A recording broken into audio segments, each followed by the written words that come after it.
des 15 dernières années, les concepts des écosystèmes a suscité un intérêt croissant de la part des chercheurs, des décideurs politiques et des praticiens, avec une accélération d'initiatives pour créer des écosystèmes entrepreneuriaux efficaces et durables.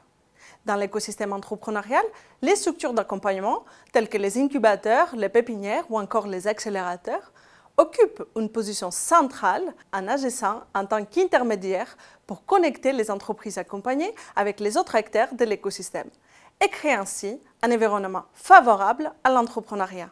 Néanmoins, grâce à son succès, l'écosystème est devenu de plus en plus concurrentiel avec une multiplication des structures d'accompagnement et l'apparition de nouveaux acteurs, comme par exemple les accélérateurs privés. La question se pose alors, comment se différencier par rapport aux autres acteurs de l'écosystème tout en adoptant un positionnement stratégique individuel aligné à la stratégie collective du territoire? Pour répondre à ces questions, une étude qualitative de 48 entretiens menée en Occitanie a permis de croiser la vision des principaux acteurs de l'écosystème entrepreneurial, tels que les structures d'accompagnement, les entreprises accompagnées, les politiques publiques territoriales et les acteurs de financement et de recherche.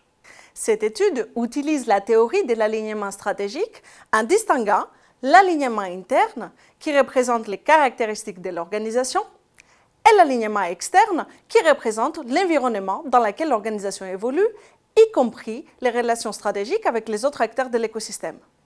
L'analyse écosystémique fait émerger deux résultats majeurs.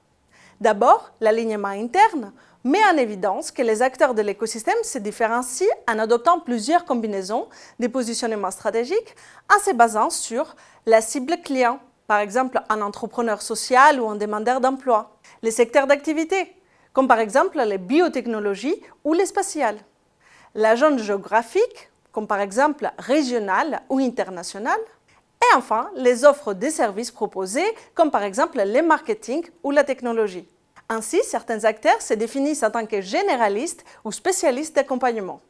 Deuxièmement, l'alignement externe met l'accent sur la différenciation par la stratégie de coopétition, qui est définie par la combinaison de deux comportements stratégiques a priori opposés, la coopération et la compétition. La coopération est indispensable pour fournir un service de qualité, tandis que la compétition permet de stimuler les acteurs dans une démarche d'amélioration continue. L'étude suggère qu'une stratégie hybride qui aligne les positionnements stratégiques individuels à la stratégie collective du territoire peut apporter une contribution majeure à la durabilité et à l'efficacité de l'écosystème entrepreneurial, à condition que la stratégie adoptée soit alignée au type d'acteurs. Par exemple, les incubateurs sociaux ont tendance à se différencier par la coopération, alors que les incubateurs privés choisiront plutôt la différenciation par la compétition. Cette recherche fournit une vision holistique des dynamiques stratégiques au sein de l'écosystème entrepreneurial et propose une grille d'analyse multidimensionnelle pour élaborer une stratégie adaptée au type de l'acteur et à l'environnement dans lequel il évolue. En examinant les liens de causalité entre l'alignement interne et l'alignement externe, cette étude propose un guide à 3 étapes pour élaborer une stratégie écosystémique efficace. Premièrement, l'alignement interne propose d'établir un positionnement stratégique clair et précis afin de situer l'acteur et sa contribution au sein de l'écosystème.